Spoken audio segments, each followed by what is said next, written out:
Daniel Lucas, and welcome to Book 101 Review.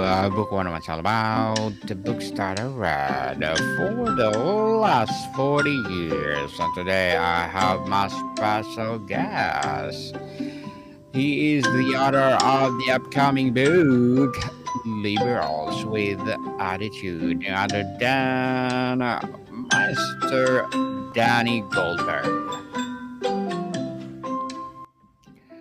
Welcome on Book 101 Review, Mr. Danny. And can you please introduce more about yourself that I miss? Hi. Well, thank you for having me on. I have been both in the music business and published a previous book about working with Kurt Cobain of Nirvana. But in the early 1990s, I was living in Los Angeles. I was also the chair of the board of the American Civil Liberties Union affiliate in Southern California. And during that time, the Rodney King beating became national news because it was captured on home video and shown endlessly on CNN and various other American TV networks. I think there was a poll at one point that said 90% of Americans had seen it. Rodney King was a black man who was pulled over for speeding and brutally beaten by four LAPD officers while 23 others looked on. And it created a great amount of outrage and nationally, but particularly in Southern California and Los Angeles. And the book documents the 16 months after the beating when there was a effort that was eventually successful to change the city charter of Los Angeles so that the police department would be accountable to the rest of city government the way it was in other cities. At that time, the mayor of LA, Tom Bradley, couldn't fire the police chief, Daryl Gates, who'd been in power for 13 years and who was viewed by the black community as a racist.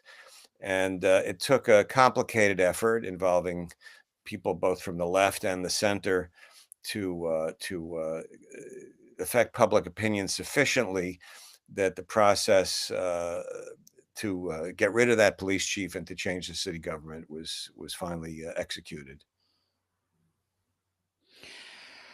Mr. Danny Goldberg, thank you so much for sharing your knowledge and wisdom to the world.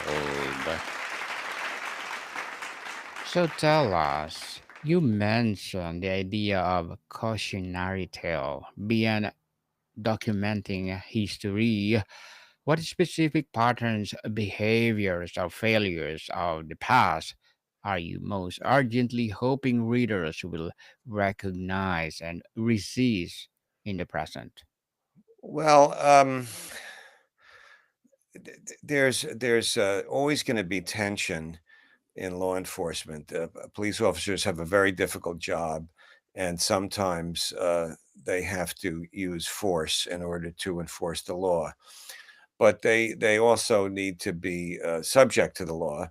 And the lesson to me of the early '90s was that when Mayor Bradley was able to assemble a coalition that included people that were on the left as well as people on the center as well as some conservatives to really insist on a change in the department, that it was successful. We see today a lot of fear in the country connected to crime. And the challenge, I think, for people of goodwill and ethics is to find ways of dealing with crime without, encouraging brutal racist behavior. And, I think the story of how Mayor Bradley and the people that he worked with then were able to accomplish that really inspires me today. After the George Floyd beating in 2020, there was no government action to change police practices because it's so hard to deal with these issues in the American political culture. But uh, the officials in LA in the early '90s were able to do it, and to me, that's a success stories are few and far between in this area, and that's why I wanted to celebrate the effort. Celebrate indeed. And a key theme seems to be challenging liberal complacency. How does the book illustrate the specific ways that are well mentioned in action or In incrementalism can be perpetuate the very system that it claims to oppose. Um, well, there were some two very one of the valuable lessons is to focus on very specific change instead of just general venting of dissatisfaction.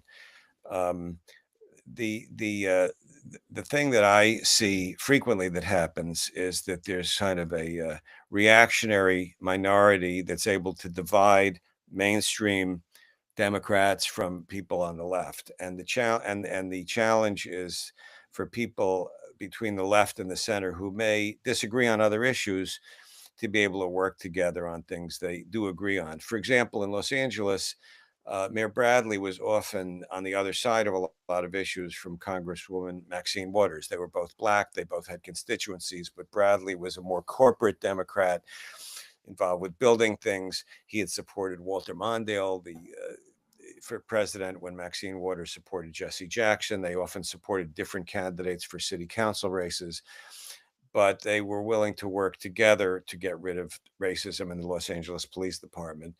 Similarly, Bradley recruited Warren Christopher, who would become Secretary of State under President Clinton the following year, to have a commission so that he could explain to the business community and to moderate white voters the real facts of what the problems were with the department, while at the same time he got Stanley Scheinbaum, who was sort of a socialist leaning former ACLU chair, to be president of the police commission. Again, Christopher and Scheinbaum frequently disagreed on many, many issues, but they cooperated in trying to reform the police department. And that cooperation is what created a success, whereas other times the divisions between the left and the center are so personal that people don't work together, and that allows kind of a minority right wing power to prevail. So uh, the book documents in detail all the incremental things that Bradley and the others were able to do, but they made very tangible, specific changes. Number one, they got rid of a police chief who had made notorious racist comments before with impunity. And number two, they changed the city charter so all future police chiefs were subject to some political accountability. And although things are far from perfect in any police department anywhere in the world, there's a substantial improvement that happened in the community as a result of those changes. The title Liberals with Attitude is provocative. How do you define this attitude? Is it call for more confrontation, less politeness, or a rejection of respectability politics, or something else entirely? Well, the first of all, it's a play on words because the racism and the behavior of the police department at that time in Los Angeles tremendously bothered the black community in LA. And that was that period when a certain kind of rap and hip hop emerged as national music, most famously a group called N with Attitude, who had a song called, can I use profanity on this podcast?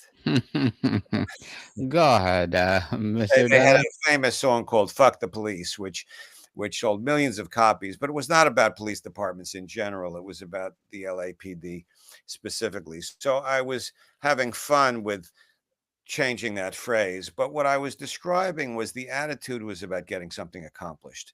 That they didn't want to do what you referred to as just give lip service or make verbal or incremental changes.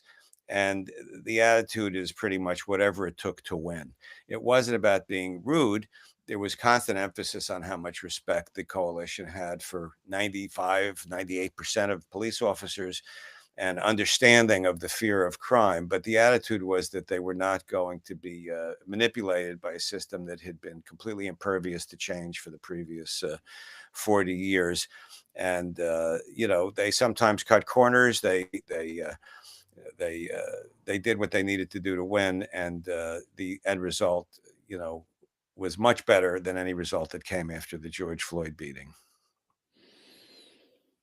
Were there specific arguments or chapters you included with explicit goal of making readers uncomfortable, and why is discomfort deemed essential?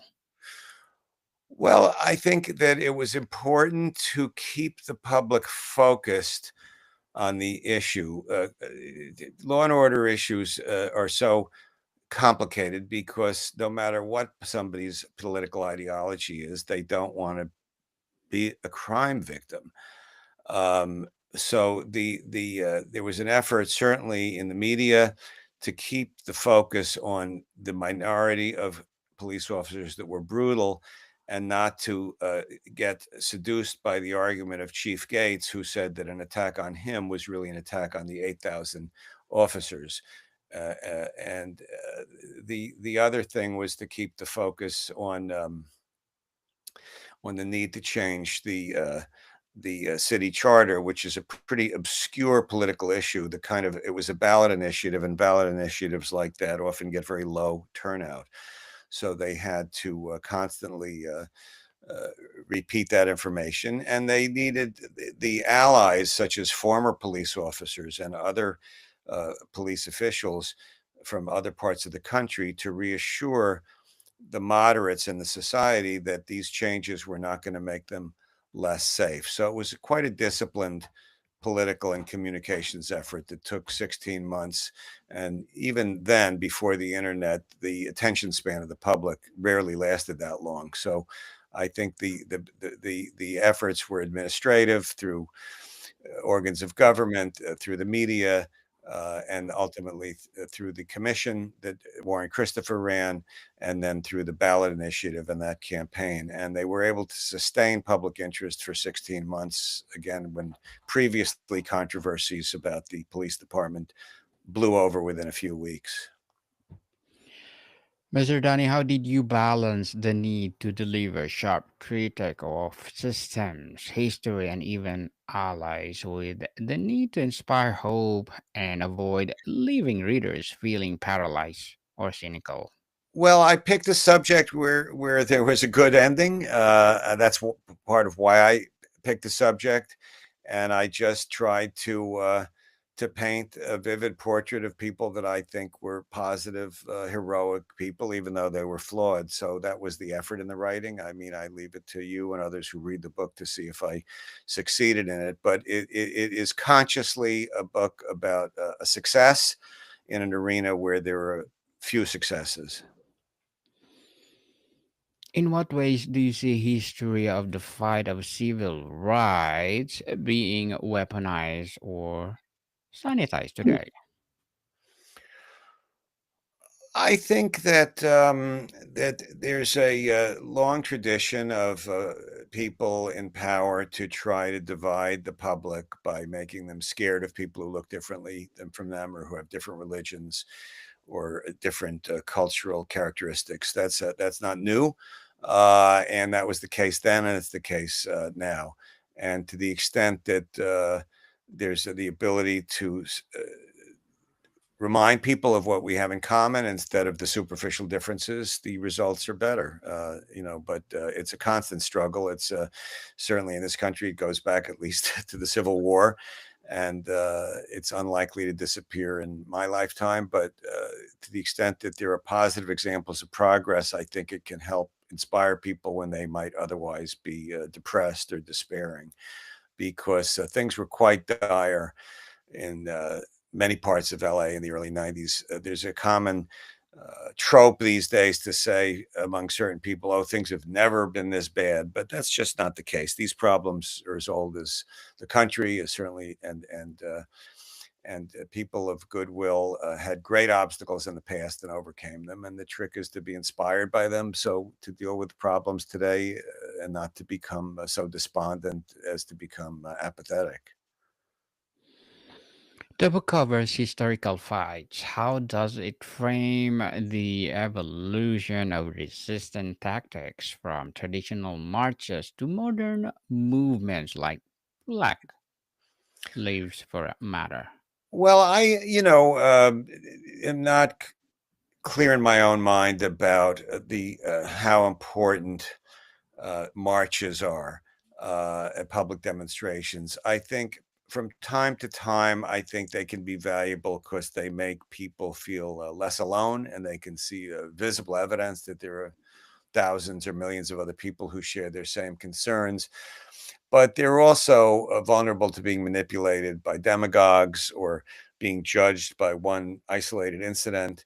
So I think that people need to be careful not to overvalue those tactics. But from time to time, I think public demonstrations are important to create a sense of community. But I think consistency about communication is the most important thing, more important than ever now in an era of deep fakes and the ability to spread untruths.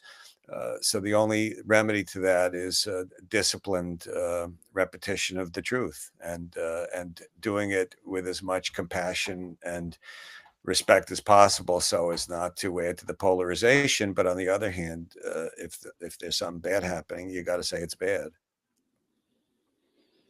Mr. Donny, is there a risk in looking back that we romanticize as a past era of activism? How does the book avoid nostalgia and instead draw practical, often gritty lessons from the past that are applicable to a complex present? I all I could do is paint the most accurate picture I could, and let readers make their own judgments about how to avoid mistakes and how to be inspired by good things that happened. Generally speaking, I try to focus on positive things as examples. There's plenty of negativity out there, and I think when people who can disagree on other issues can figure out ways to work together on things they agree on, that it's better. That good things can happen. I don't think there's that big a difference, despite the vast changes in technology and other things in the society. The underlying human, moral, and psychological issues to me are quite similar from generation to generation. And although the tactics have to change, the moral imperative stays the same. And the old cliche, united we stand, divided we fall, I think is still true today. Imagine the book has done its job perfectly. How does a productive, difficult, but ultimately transformative conversation between two people with differing views looks like after they both read it?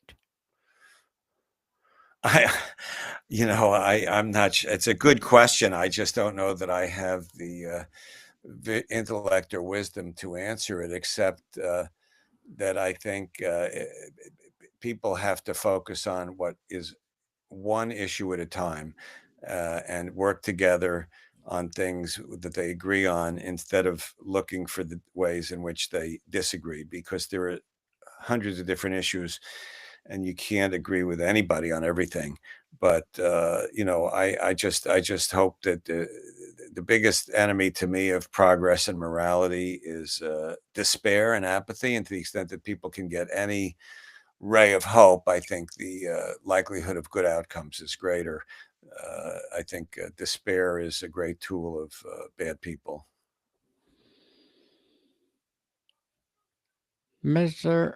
Donny, what is the single most important lesson from the history you document that you hope the next generation of activists will carry forward? And what is one outdated tactic you hope they will leave behind?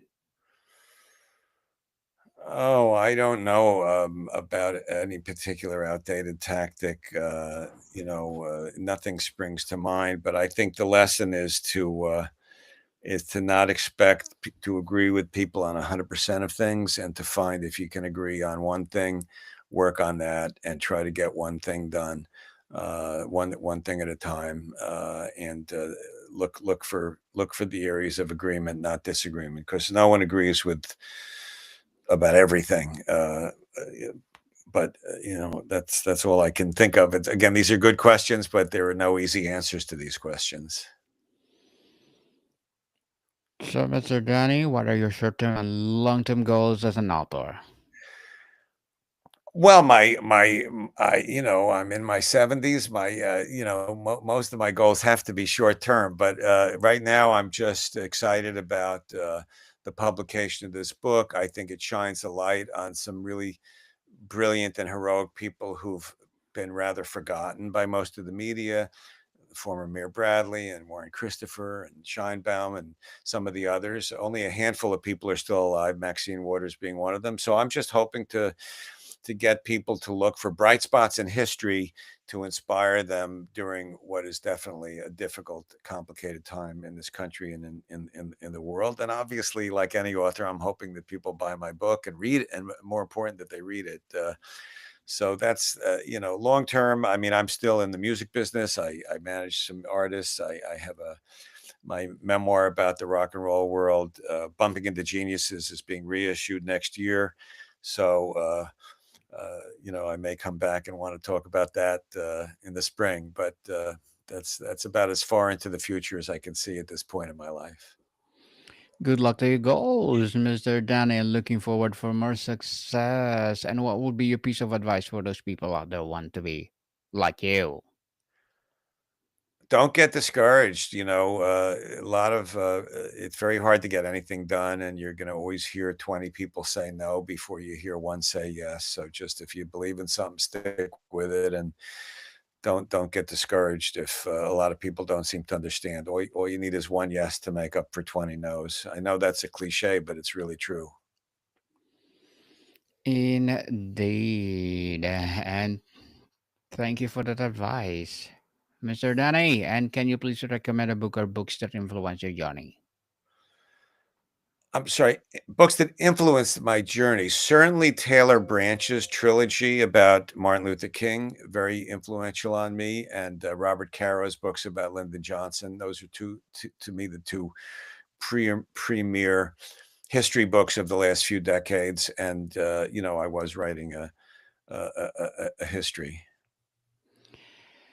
Thank you for that recommended book, Mr. Danny. And before we wrap up our discussion for today, I'm inviting you to please do listen to my other podcast, people. My other podcast, because my abstract essay is already in fifth season. Abstract poetry in the second season, and my book 101 review in fifth season too. Comedy 101 in second season, and my food 101 in fifth season as well. Geography 101 in fourth season, and my baby podcast Law 101 and Mental Health 101. Love letters in third season, and movie 101 review and music 101 in fourth season, and science 101 and sex 101 in each for season. Please listen to them Wow. wherever you listen your podcast. So, Mr. Danny, tell us, the subtitle mentions that ongoing fight. How does the book frame the current moment not as a conclusion, but as a I critical don't really. chapter? The book is not about the current moment. It's only the subtitle is the Rodney King beating and the fight for the soul of Los Angeles. It's definitely a history book. It deals with issues that are still very relevant today, having to do with the balance of concern for public safety with avoiding racist and brutal behavior on the part of the people that we ask to enforce and give us public safety. Uh, there are echoes of it in today's struggles, but it's a history book. But it's a critical chapter, as much longer story. And what gives you a conviction that meaningful progress is still possible? That will be the whole question, Mr. Donny. I just see people being kind to each other on a one-to-one basis frequently. And I think that to the extent that people can stick with that energy, it can eventually affect public policy. This country's had a lot of, and the world, it's not just this country, has had many dark times, but it's also had some positive, humane and moral progress over the centuries, and I just have sort of maybe an irrational faith that that can happen in the future, but that's how it feels to me. I believe that ultimately have much more in common than what our differences are, and if we can stick to the one's higher self, as they say, good things can happen, but not always as quickly as we would like. Mr. Danny Goldberg, thank you so much for sharing your knowledge and wisdom to the world. So, can you please invite our listeners to support your upcoming book? Thank you so much for allowing me to talk about it. No worries at all. So, where do people can buy it once it publishes? It'll be published the first week of October. It'll be available in bookstores and on all the regular outlets like Amazon and Barnes and Noble, and wherever fine books are sold. It's in mass distribution starting the end of the first week of October. Where books are sold, people. Let's support Mr. Danny Goldberg because if you support him, for sure, more and more empowering books like this to come. So, Mr. Danny, thank you so much for your time. Thank you. Bye bye. More to come, people. See you soon.